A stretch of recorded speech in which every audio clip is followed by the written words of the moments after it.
주님의 이름으로 복을 빕니다. 여러분 정말 잘 오셨습니다. 오늘 설교하고 제가 내일 새벽에 떠났다가 26일 날 돌아옵니다. 한국에 가면 우리 여기서 신앙생활하던 분들이 지난번까지는 한 3,700여 명 됐었는데 계속 늘어나갖고 이제 3,800 가까이 접근하고 있습니다. 그래서 한국에 귀국하신 분들을 대상으로 해서 수련회를 갔는데 2007년도 얘기예요. 생각해 보니까는 그때 한국에 저희 어머님 때문에 나갔었을 때 성도님 중에 어떤 분이 현대차가 10년 워런티를 주는데 미국에서 예수님 믿었는데 왜 목사님은 우리 케어를 안 하십니까? 그러는 거예요. 그래서 그때는 장난으로 들었는데 돌아오는 비행기 내내 그게 마음에 부담이 돼서 그 다음에서부터 10년 동안 헌신하겠습니다. 그래갖고 제가 못 나간 해도 있고 그래갖고 올해가 딱 10년 채우는 해예요. 그래서 가서 수련회 하면서 신앙생활 그동안 어떻게 하셨는지, 또 자녀들은 어떻게 자랐는지, 또 우리는 어느 방향을 놓고 가야 되는지를 같이 확인하는 시간을 갖고, 특별히 우리 조동혜 선교사님 중국에서 나와 있는데 그 가정 만나서 격려하고 이제 하나님께서 어느 장소로 다시 옮기시게 되는데 함께 기도하기를 원해서 그렇게 만나게 됩니다. 일정을 위해서 기도해 주시고, 오늘 우리 청소년들은 예배 끝나고 나면 수련회를 가요. 근데 여러분의 신앙 속에서도 그랬겠지만은 청소년 때 신앙, 청년 때 신앙이 어른 돼서 믿는 신앙과 또 다른 면이 있거든요.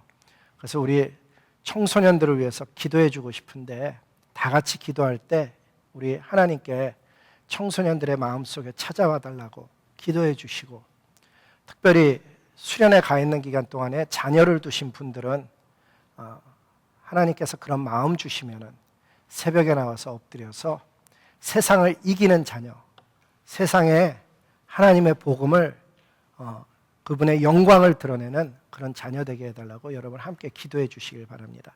이 시간에 우리 청소년과 조동혜 선교사님에서 짧게 기도하고 계속 말씀 전하겠습니다. 왕이신 아버지 하나님, 참 여호와 하나님 의지할 분밖에 없습니다. 아버지 하나님, 우리 조동혜 선교사님 가정을 위로해 주시옵시고 가는 길을 인도해 주시옵시고 역사하여 주시옵시고, 아버지 하나님, 하나님밖에 없사오니 주님이 방패가 되어 주시고 반석이 되어 주시고 구원의 뿔이 되어 주시고 능력이 되어 주셔서 이러한 때 어디로 가야 되는지, 무엇을 해야 되는지, 앞으로 어떻게 사역해야 되는지 하나님께서 도와주시옵소서. 하나님, 우리 자녀들을 위해서 기도합니다. 하나님, 시대를 이기는 이 시대 속에 그리스도의 복음을 가져오며 영광을 드러내는 자녀들 되길 소원하오니 주여 역사하여 주시옵시고 우리 자녀들의 심령 속에 만나 주시옵시고 역사하여 주시옵시고 붙들어 주시옵시고, 아버지 하나님께서 사용하는 하늘의 군사들 될 수 있게 은혜를 더하여 주시옵소서. 만왕의 왕이 되신 예수님의 이름으로 감사하며 복을 빌며 기도드렸습니다. 아멘. 예수님의 이름으로 기도드렸습니다. 아멘. 말씀 전하겠습니다.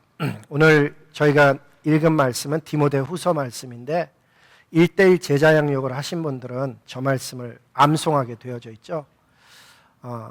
아시다시피 저 디모데 후서가 쓰인 배경 보면 전서가 있으니까 후서가 있을 텐데, 예수님이 이 땅에서 사역을 마치시고 십자가에서 고난받으시고 부활하시고 하늘에 오르신 이후에 약 30년의 세월이 흐른 시점입니다. 그 30년의 세월이 흐르는 동안에 어떤 사람은 이미 세상을 떠났고, 또 예수님 당시에 30 정도 됐던 사람은 60대가 되었는데 지금은 80이 되어도 건강하게 잘 살지만 그때만 해도 60이면은 많은 사람들이 세상을 떠나던 시절입니다. 그러니까 예수님 믿던 사람들이 점점 더 떠날 뿐만 아니라 교리가 흔들리거든요. 예수님 살아계실 때는 여쭈어 볼 수 있어서 이게 뭡니까? 그러면 이게 이런 거다 설명해 주시던 그 주님께서 떠나고 나니까 이건지 저건지 잘 모르던 그 시절에 사도 바울께서 AD 65년경에 디모데 전서를 쓰고 AD 67년 2년 후에 디모데 후서 오늘의 내용을 썼거든요. 믿음으로 낳은 아들 디모데에게 이 말씀을 쓰면서 그 당시에 영지주의가 만연하고 있었는데 그러한 교리들을 경계하기 위해서 썼을 뿐만 아니라 실제로 이러한 말씀을 통해서 하나님 나라가 어떻게 확장돼야 되는지를 쓰면서 이 말씀을 하신 거예요. 네가 많은 증인들 앞에서 내게 들은 바를 충성된 사람에게 부탁하라. 근데 여러분 잘 생각해 보면 예수님께 3년 동안이나 사사를 받고 예수님과 함께 지냈던 제자들은 말이에요, 마지막 때 예수님 고난당할 때 보면 다 도망갔어요. 근데 이 사도 바울이 특이한 점이 뭔가 하면 예수님으로부터 사사받은 적이 없거든요. 아시다시피 다메섹을 향해서 가고 있었을 때 그 도상에서 빛이 내려오면서 예수님의 음성을 들었죠. 그 예수님의 음성으로 인해서 변화된 사람인 거예요. 근데 이 사도 바울은 그렇게 예수님께 직접 한 번도 배우지 않았는데 예수님을 향해서 말이에요, 죽기까지 충성하는 삶의 모습을 보여줍니다. 그게 오늘날 저와 여러분에게 주는 메시지가 뭔가 하면 우리 중에 아무도 예수님으로부터 직접 사사받은 사람은 없어요. 하지만 성령이 낳은 사람, 하나님의 말씀을 대면한 인생이 되어져서 저와 여러분도 어느 만큼을 나아가는가 하면 사도 바울처럼 예수님의 말씀을 들은 사람들은 어떤 면에서는 사사받은 사람보다 더 강한 헌신을 할 수 있는 그런 기회가 또는 그런 어떤 가능성이 열려진 것으로 인해서 저와 여러분에게 큰 도전이 되죠. 사도행전 9장에 보면 예수님을 만날 때 이런 이야기를 해요. 사울아 사울아 내가 어찌하여 나를 박해하느냐, 다른 단어로 하면 핍박하느냐, 퍼스큐트하느냐, 그런 이야기인데 우리가 알다시피 사도 바울은 예수님을 핍박한 적이 없어요. 예수님을 믿고 있는 사람들, 특별히 사도 바울 눈에는 다른 방식으로 자기와 다르게 가치와 교리를 가지고 믿고 있었던 그 그리스도인들을 없애고자 해서 그 사람들을 박해했던 거예요. 그런데 예수님은 뭐라고 받아들이는가 하면 나를 박해한다라고 받아들이고 있다는 사실이에요. 여기서 우리는 잠시 멈추어서 생각해야 되는 게, 저와 여러분도 예수님 믿으면서 다른 사람을 뭐라 그러지 말아야 되는 것은 나와 다른 방식으로 믿는 그리스도인, 나와 다른 가치를 가지고 있는 그리스도인, 나와 다른 교리를 가지고 있는 그리스도인들을 우리가 박해하는 것이 어떤 면에서는 그게 예수님을 박해할 가능성이 있을 수도 있기에 저와 여러분이 신앙생활하면서 조심해야 되는 것은 무엇인가 하면 다른 사람을 무어라 손가락질하지 않는 그런 신앙생활하는 게 대단히 중요하다는 거예요. 왜? 저와 여러분도 우리 스스로도 모르게 잘못된 기준을 가지고 다른 사람을 바라볼 수 있기 때문이죠.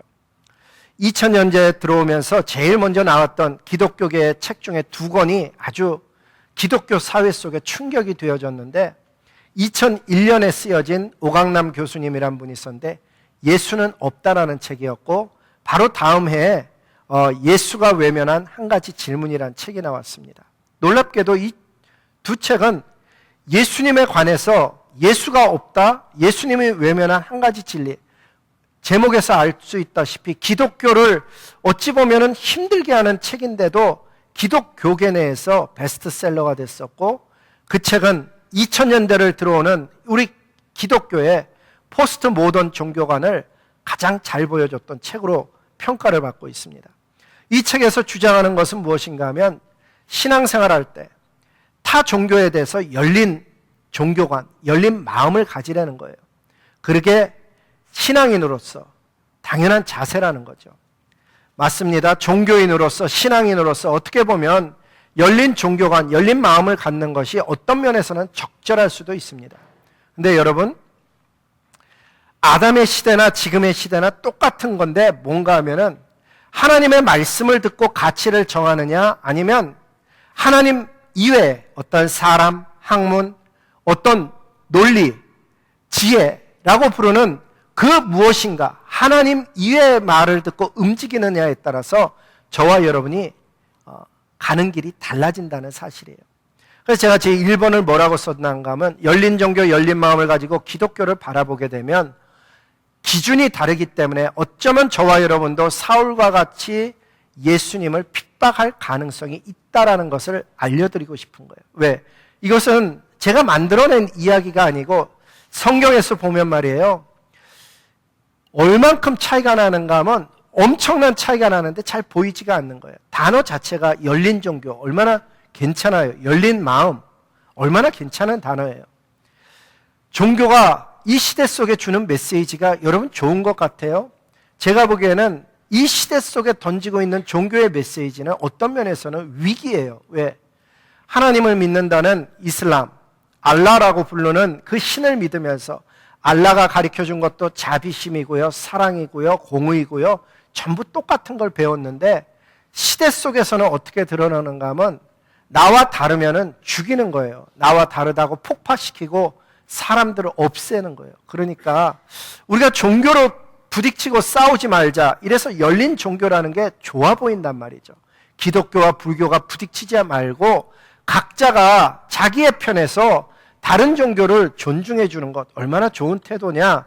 그래서 열린 종교, 열린 마음을 사람들은 쉽게 생각하는 거예요.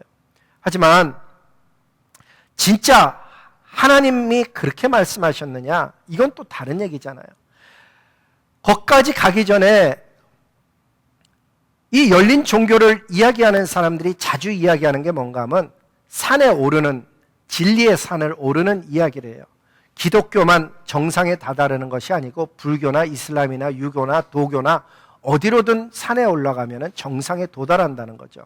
특히 올라가는 과정 중에 나무를 어떤 걸 큰 걸 봤어요. 그 나무만 세상에서 제일 큰 나무라고 주장하지 말고 그 바위가 크다고 해서 그 바위만 든든한 바위라고 주장하지 말라는 거예요. 끝까지 올라가 보면 호수도 보이고 어쩌면 더 큰 나무도 볼 수 있고 산에 올라보면 다른 산이 또 보이니까 내 산만 높은 산이라고 외치지 않게 되는 이야기를 한다는 거죠.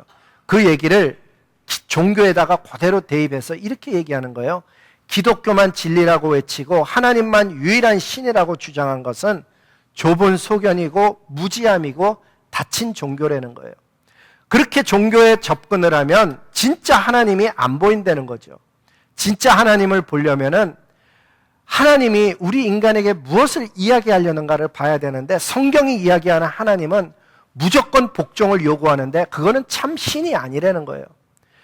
자기에게 순종하면 복을 주고 자기에게 불순종하면 벌을 내리는 신은 그건 참 신이 될 수 없다는 거죠. 이게 우리의 영적인 무장을 해체하는 기초작업인 줄을 사람들은 못 알아듣고 그 이야기를 들으면서 맞다고 생각하는 거예요. 맞아. 사랑의 하나님이 말 안 듣는다고 어떻게 벌을 주고 하나님과 같은 것을 바라보고 동의하지 않는다고 어떻게 그렇게 지옥불에 던질 수 있느냐라고 맞장구를 치게 되는 거예요. 여러분 다시 강조하지만 인류가 타락할 때 보면 하나님의 말씀을 듣느냐 아니면 하나님 이외에 그 어떤 그럴듯한 논리를 듣느냐 이 차이인 거죠. 오늘도 하나도 안 변한 거예요. 우리 앞에도 두 가지 길이 있는 거예요. 생명의 길이 있고 사망의 길이 있듯이 하나님의 말씀만을 따라가는 삶이 있고 아니면은 그 밖에 어떤 사람, 논증, 학문, 거짓, 가머니설 이런 것을 따라가는 길이 우리 앞에 놓여 있는 거예요. 성경에서는 이런 이야기를 해요. 우리 중요한 말씀이니까 같이 읽어볼까요?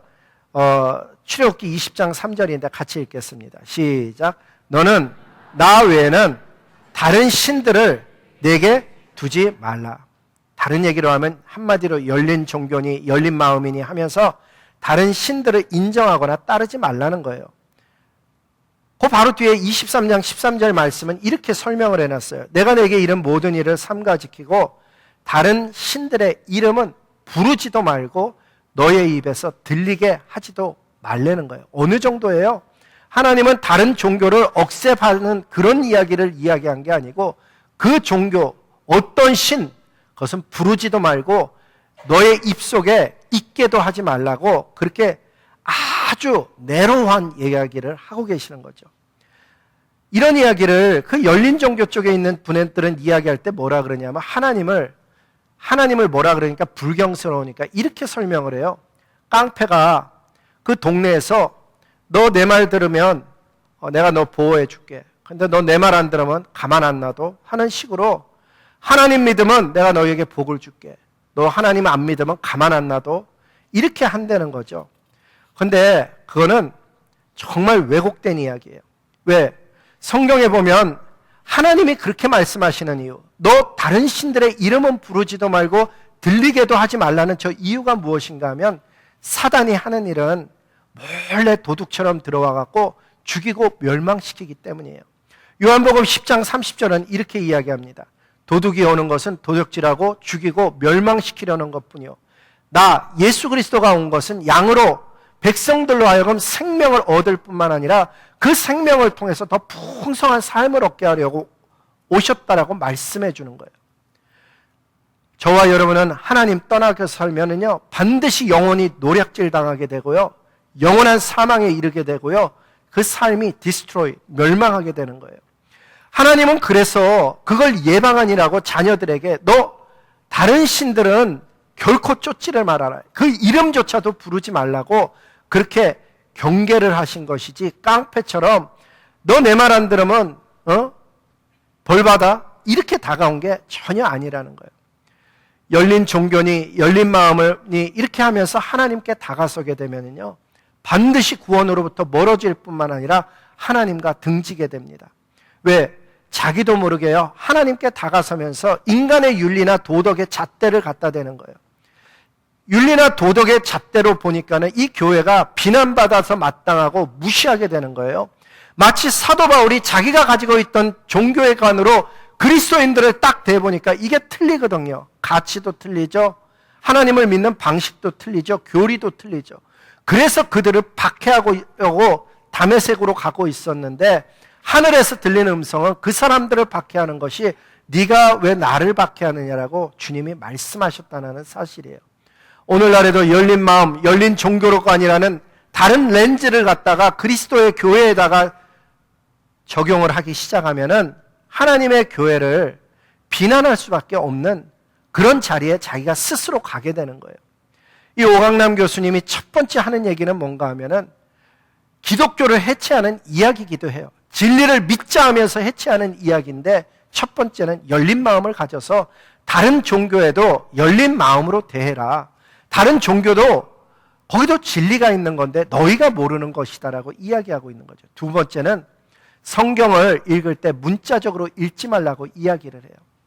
왜냐하면 성경을 읽을 때 문자적으로 읽으면은 반드시 좁아 터진 마음을 갖게 된다는 거죠.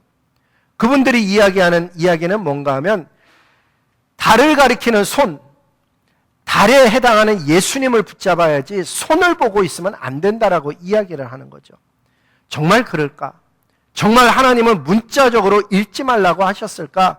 그게 중요한 얘기인데, 성경에는 뭐라고 하는가 하면 진실로 너희에게 이르노니 천지가 없어지기 전에는 율법의 1.1획도 결코 없어지지 아니하리라고 마태복음 5장 18절은 말씀하고 있는 거예요.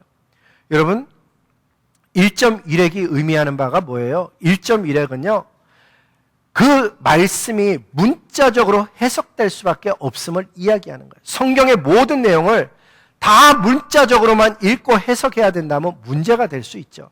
하지만 문자적으로 보지 말라고 아예 성경 모든 것을 이야기하는 건 틀린 얘기예요. 말씀 좀 올려줄래요?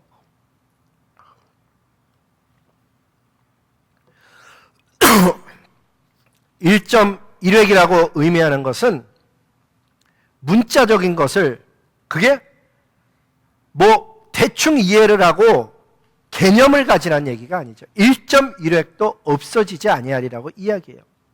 성경은 달을 가리키는 손가락이라면서 그 달을 붙잡으라고 이야기하는 게 꼭 괜찮은 이야기 같거든요. 그분들이 하는 이야기 중에 이런 얘기가 있어요. 득어 망전.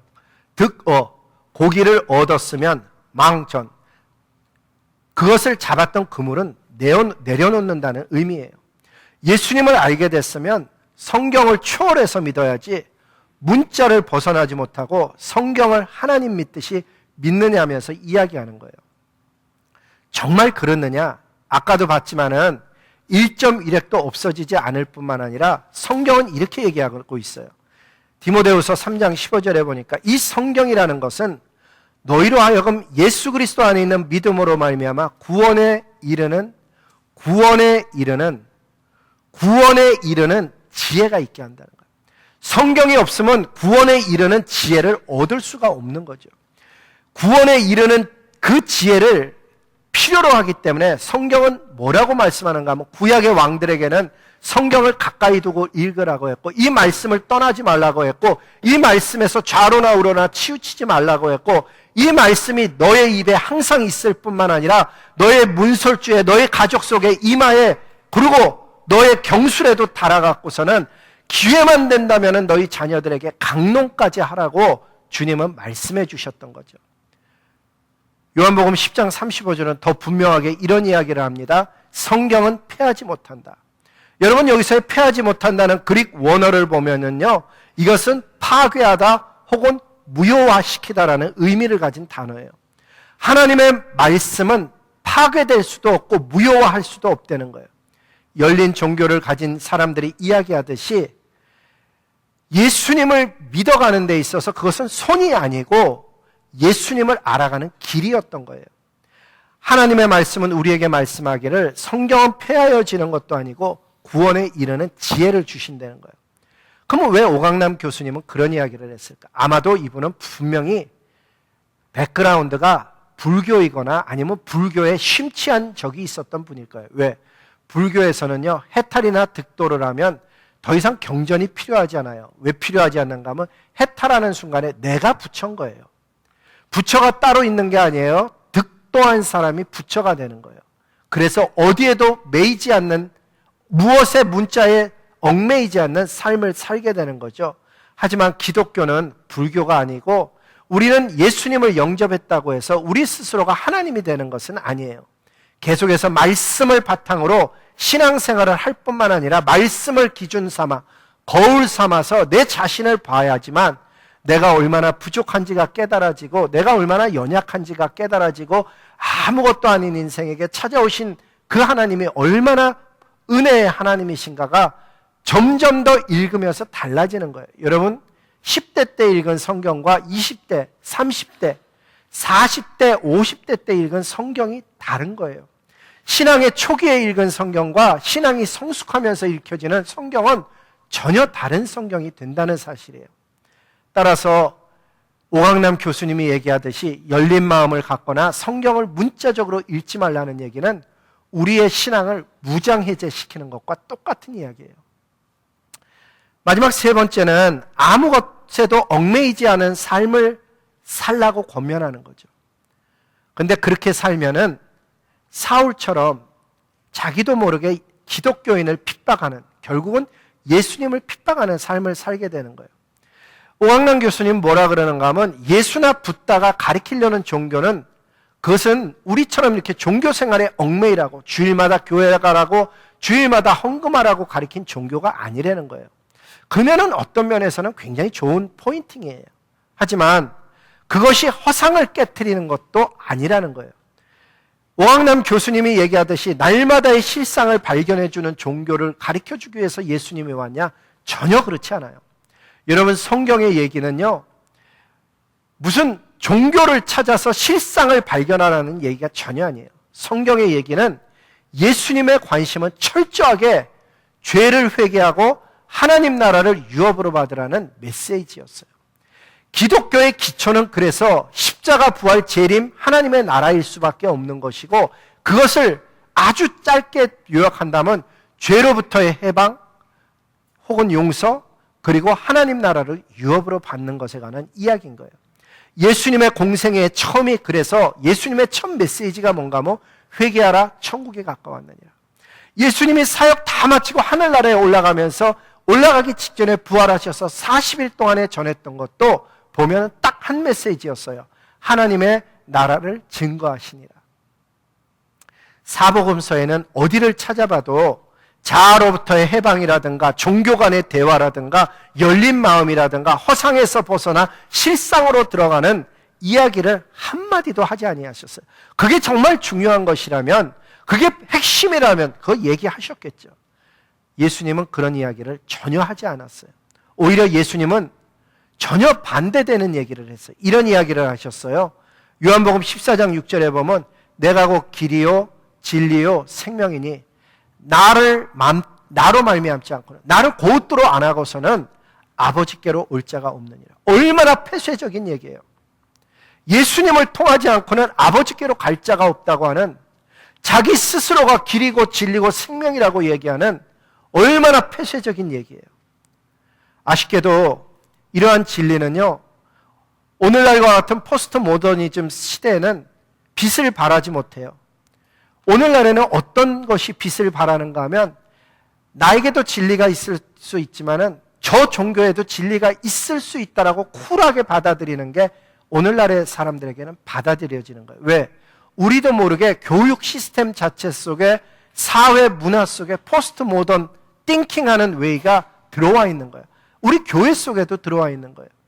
예전에는 이게 진리입니다, 이렇게 믿으세요, 이렇게 헌신하세요, 이렇게 설교를 했는데, 이제는 설득하는 설교, 이런 것들이 있는데 여러분 어느 것을 택하시겠어요? 이제는 교회에서도 헌신할 때도요, 이게 결정됐으니까 따라오세요, 깃발을 드는 게 아니고 이런 옵션이 있는데 여러분 어느 걸 하고 싶습니까? 그래서 자기가 원하는 거를 자기가 결정해야만 헌신하는 시대가 되어진 거예요. 아쉽게도 하나님의 진리가 오늘날에는 극단으로 편가르기처럼 보여지는 시대예요. 설득력을 잃어버리는 거죠. 하나님만이 참 신이다 이야기하면 믿고 있던 사람들은 괜찮지만 안 믿는 사람이 들으면요, 그것은 굉장한 편협함이에요. 어떻게 자기에게만 진리가 있다고 주장할까? 어떻게 자기만 맞는다고 그렇게 단언할까라고 받아들인다는 거죠. 오늘날의 좋은 종교는 뭔가 하면, 포스트 모더니즘 사상에 의하면은 다른 종교에 대해서 열린 관점을 갖는 거예요. 저것도 진리일 수가 있어. 거기라고 왜 진리가 없겠는가? 나만 진리라고 외치면 안 되지, 저기도 진리가 있다라고 인정해 줘야 되는 거 아니야? 이래야 받아들여지는 세상이 되어진 것이에요. 하지만 하나님은, 그리고 하나님의 사람들은 그렇게 살지 않았고 가르치지 않았던 거예요. 여호수아는 이렇게 얘기했어요. 너희가 오늘 섬길 자를 분명하게 택하라. 하나님이든 다른 것이든 양자택일을 분명히 하라고 이야기했던 거예요. 어느 편에도 속하지 않고 그저 착하고 바르고 맑은 마음을 가지고 물처럼 자연스럽게 흐르는 삶, 아무 것에도 얽매이지 않는 삶을 살겠다고 하는 사람이 있다면은 그 사상 때문에 어느 날 반드시 하나님의 진리와 충돌하는 날이 있게 될 것이고, 하나님께 들어오지 못할 뿐만 아니라 그런 것을 가리키는 교회를 향해서 비난하거나 핍박하는 삶을 사울처럼 살아갈 가능성이 매우 높다는 거예요. 착하고 바르게 사는 것을 더 중요시 여기는 사람, 교회보다 윤리와 도덕이, 교회가 윤리와 도덕 면에서 떨어진다라고 생각하는 사람이 있다면은 다음 구절을 한번 생각해 보세요. 성경에 마태복음 10장 36절에 이런 말씀이 있어요. 내가 세상에 평화, 화평을 주러 온 줄로 생각하지 말라. 나는 너에게 평화를 주러 온 것이 아니고 너에게 검을 주려고 왔다. 아니, 정말 예수님을 아셔요? 사람들은 예수님을 사랑의 하나님의 아들로만 생각을 하고요, 평화를 주러 온 평화의 왕으로만 이해를 해요. 검을 주러 오셨다라는 것을 이해하지도 못하고 해석해내질 못하는 거예요. 물처럼 자연스럽게 흐르는 삶, 맑은 마음을 갖고 사는 삶, 어느 종교에나 그 어떤 곳에도 진리가 있고 얽매이지 않는 삶을 살면서 그저 나는 어느 종교든지 다 받아들일 수 있는 넓은 마음을 가졌다고 생각하는 그 사람들은 이 말씀을 깨달을래야 깨달을 수도 없지만, 예수님의 검을 주러 왔다는 것이 심지어 부대끼기까지 하는 거예요. 근데 여러분, 성경을 한번 보세요. 사도 바울의 삶을 보면 사도 바울이 예수님을 믿어서 착한 삶을 살았다, 윤리적인 삶을 살았다, 맑은 마음을 갖게 되었다, 물처럼 자연스러운 삶을 살았다, 어디에도 얽매이지 않는 삶을 살았다, 이런 것을 누리거나 전한 것이 아니라는 사실이에요. 사도 바울의 삶을 기록한 고린도후서 11장을 내용을 보면 그분은 여행하면서 온갖 위험에 그분이 직면했는데, 이것은 그냥 트래블링하면서 겪어만 위험이 아니에요. 복음 때문에 겪게 된 위험이었어요. 복음 때문에 위협을 당하고 핍박을 받았던 거예요. 그 다음 구절도 보면 잠도 잘 못 잤고요. 목마르고 줄이고 헐벗고 춥고 40에 하나를 감한 39대. 왜 한 대를 감했냐면 한 대는 자비를 베풀어서 안 때린 거예요. 40에 하나 감한 39대를 맞는 매를 3번이나 맞고요. 돌로 맞아서 죽은 것처럼 되어져서 사람들이 가만히에 묶어 덮어갖고 갖다 성 밖에다 버렸는데 그 다음날 일어나서 피 묻은 채로 다시 들어와서 복음 전하는 삶을 살았어요. 왜 그랬을까? 왜 그분은 예수님을 믿으면서 일반 사람들이 얘기하는 것처럼 평화로운 마음, 맑은 마음, 왜 물처럼 흐르는 삶을 살지 않고 왜 그렇게 살았을까? 여러분, 오늘 이 아침에도 예배드리러 온 저와 여러분에게 하나님이 정말 주려고 하는 게 뭐예요? 하나님이 정말 저에게 주려고 하는 것은 믿어도 그만이고 안 믿어도 그만인 어떤 종교를 주려는 게 아니에요. 하나님은 오늘 저에게, 여러분에게 착하고 바르게 살고 물처럼 자연스럽고 아무 것에도 얽매이지 않는 삶을 사는 것, 만족, 성공, 기쁨, 행복, 사회 기여, 윤리 다 좋은 단어인데 그것 이상의 것을 주시려고 이 아침에 우리를 부르신 거예요. 하나님이 정말 주시려는 것은 구원, 죄로부터의 해방, 하나님의 나라인 거예요. 이 이야기는 하나님께서 정말 예배자들에게 주시려는 것은 너희는 더 이상 죄의 종로로 타지 않고 살 수 있고 더 이상 원수 사단마귀에게 짓눌려 살지 않을 수 있는 하늘의 자녀라는 것을 알려주고 싶어 하시는 거예요. 오늘 본문을 다시 읽어보면 이렇게 되어 있습니다. 네가 많은 증인 앞에서 내게 들은 바를 충성된 사람에게 부탁해라. 그들이 또 다른 사람을 가르칠 수 있으리라. 여러분, 예수님을 믿고 나서 여러분이 들은 거를 다른 사람에게 부탁해 본 적이 있어요? 주님이 이것을 우리에게 명하셨습니다. 주님이 이것을 명하였습니다라는 그 이것을 여러분은 마음속에 가지고 있냐고요. 십자가, 부활, 재림, 하나님의 나라. 그 메시지가 있느냐 하는 얘기예요. 많은 사람들은요, 하나님 믿고 산다는 것을 다르게 이해를 해요. 십자가의 핵심은, 여러분, 그거는요, 이타정신이나 사랑이나 희생이 아니에요. 십자가의 진짜 핵심의 이야기는 하나님의 아들 예수 그리스도, 그분의 피로 우리가 죄 씻음을 받았고 모든 죄와 사망의 문제가 해결됐다는 거예요. 부활의 이야기, 그건 단순히 죽은 자가 살아났다는 얘기가 아니에요. 사망 권세가 더 이상 인류를 지배할 수 없다는 선포였던 거예요. 재림의 이야기, 단순히 예수님이 다시 오신다는 얘기가 아니고요, 하나님의 나라를 유업으로 받는 사건이 일어날 것이고 생명책에 기록된 자들이 하나님의 나라가 들어가서 구원이 완성된다는 이야기를 주님이 우리에게 하고 계셨던 거예요. 매 주마다 들려져야 되는 이야기는 예수님의 십자가와 부활과 재림의 이야기요, 하나님 나라를 유업으로 받는 메시지여서 내가 만나는 그 누구에게를 만났을 때 이것을 충성된 그 누군가에게 또 전하라고, 전달하라며 살라고 사도 바울이 저와 여러분에게 말씀하시는 게 오늘의 본문이었던 거예요. 충성된 사람을 어떻게 찾아낼 수 있을까? 누가 충성된 사람일까?